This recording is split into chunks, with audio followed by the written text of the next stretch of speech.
I'm Miles Burke and I'm a failure. I sometimes feel that way, but I know deep down it's not true. What is true is that I've made thousands of mistakes before today. I'll probably make a mistake during this talk, and I'll certainly make a plethora of mistakes in the future. The CEO of IBM, Mr. Thomas Watson, back in the 1920s, a while ago, before I was born, said that if you want to truly find success, you need to double your failure rate. So why is it that we are too frightened to talk about failure or mistakes? Today I'm going to go through 11 lessons learned through mistakes. My original pitch was 6,318, but they said I didn't have time for all that. So we'll just focus on 11. The photo behind me was taken by my 5-year-old a few weeks ago. He used my iPhone at a place down south, took the photo and then looked at it and went, "Oh, Dad, it's blurry. I should have held my hand still." What is it with that childlike enthusiasm and inhibition to share mistakes that seems to get crushed out of us as we get older? If you go into any bookstore and look in the business section, you'll find plenty of books, maybe even mine, talking about success. We never talk about failure. We like to gloss over failure and mistakes. But there are so many great lessons, and every lesson comes from somebody making a mistake at some point. So my first lesson today is mistakes can either become lessons or they can become failures. It's up to whether you learn from it or you allow your sensitive ego to cast it aside and ignore it. I want to talk about blue sky dreaming for a moment.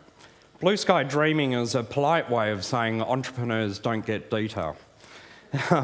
I'm just as guilty as that, and I'm sure there's plenty of people in the room that feel the same way. What we need to do is, obviously, 5-year, 10-year plans, they're all great. I love seeing the vision of what I'll be doing in 5 years' time. But what equally is important is that we understand that we need to plan small. We need to plan for now, for the next project, the next product, the next week, month, quarter.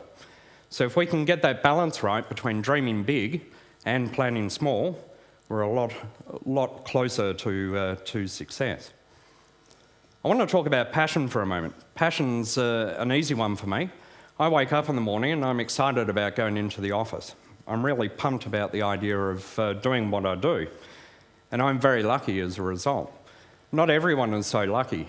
I'm sure there's some people in the room that don't have that same boundless energy for what they do during the day. So we have two choices. We can either evolve our role, we can change it, or we can find a new one. It's not as easy to just go out and go, right, that's it, I'm going to find another job. What I found over the last 11 years of being in the same role, managing director, same business card, what I've found is that I've allowed my role to evolve. I've changed my role to keep that passion alive. What I did 2 years ago, I probably don't do now. What I did 5 years ago, if I enjoyed it, I still do it. So it's this idea of embracing the passion, embracing what you love about your job and sticking to it and ignoring the rest. Move on, change your role. You may think being at the top of a business or an MD or a CEO, particularly multinationals or something like that, is this great life. But one of the most isolating positions in an organisation is at the top of the food chain. What I've found over the years, my moments of loneliness when it comes to professional life, is when I haven't had somebody to bounce ideas off. Someone to share thoughts, arguments, and the like. So it doesn't need to be a professional mentor relationship. It could be just somebody that you respect, that you trust and you believe in, and invite them out for lunch once a month or something like that.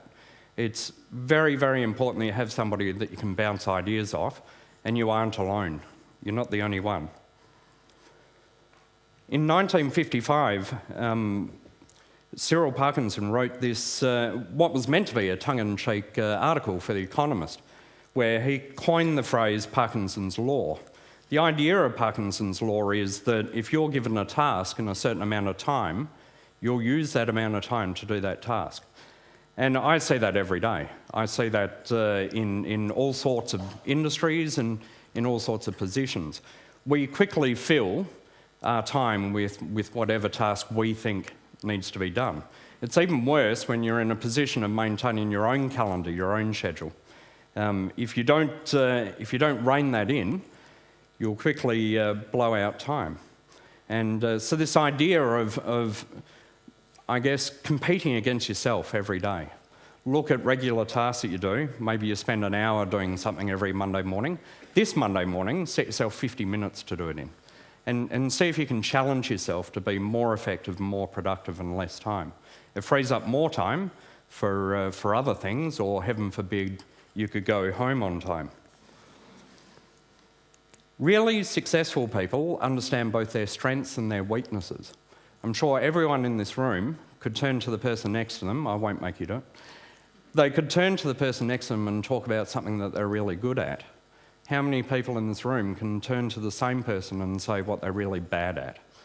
We're terrible, going back to that sensitive ego thing at the beginning, we're terrible at being able to understand and self-reflect and self-realise what we're not so good at.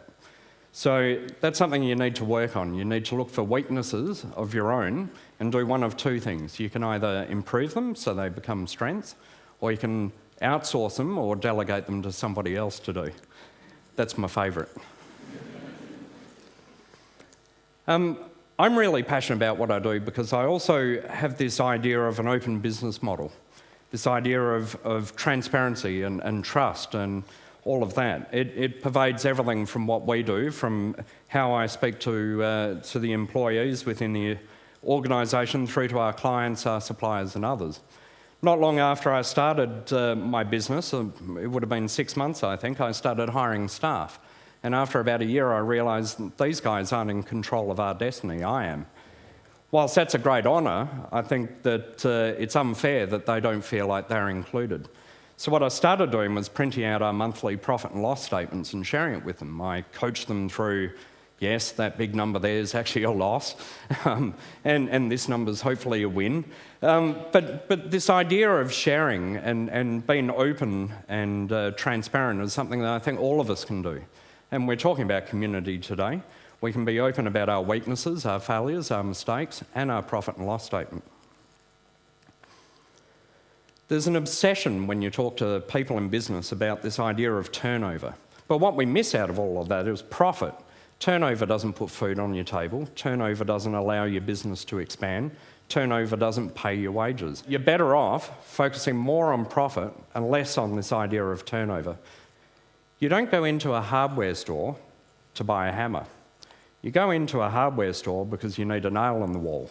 Really successful organisations understand consumer drivers, understand what clients actually want, not some widget that you're going to try to sell them, but this idea that there is something that they want that they're coming to you for.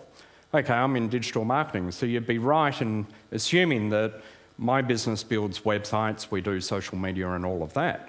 But what we're actually doing is helping clients communicate more effectively with their audience. And better still, we're growing their audiences.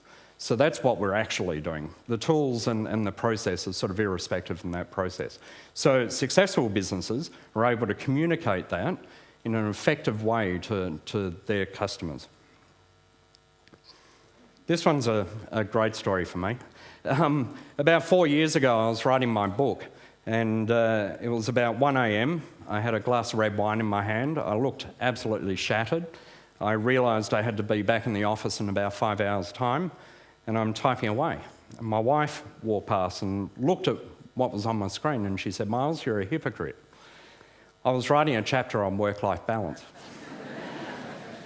So all of us can get it wrong at times. There's no perfect formula. It's not 37.5 hours a week of work or 42.3 or whatever it is. But there is some balance there, and we need to be focused on working out what that balance is for each of us. I ended up with post-viral chronic fatigue a few years ago. First time I've sort of talked about that. But what that meant was I went from a 70, 80 an hour a week kind of guy down to barely getting out of bed in the morning. I had a real struggle doing what I would consider quite simple things. So this focus on work-life saves you from a health perspective, an emotional health perspective, and a physical health perspective as well. So my last lesson for today, and I want to share it with you, is go out and have fun. Business doesn't need to be boring. It's something that you need to embrace and enjoy and have passion about. And I'm giving you all a license to go forth and make mistakes. Thank you.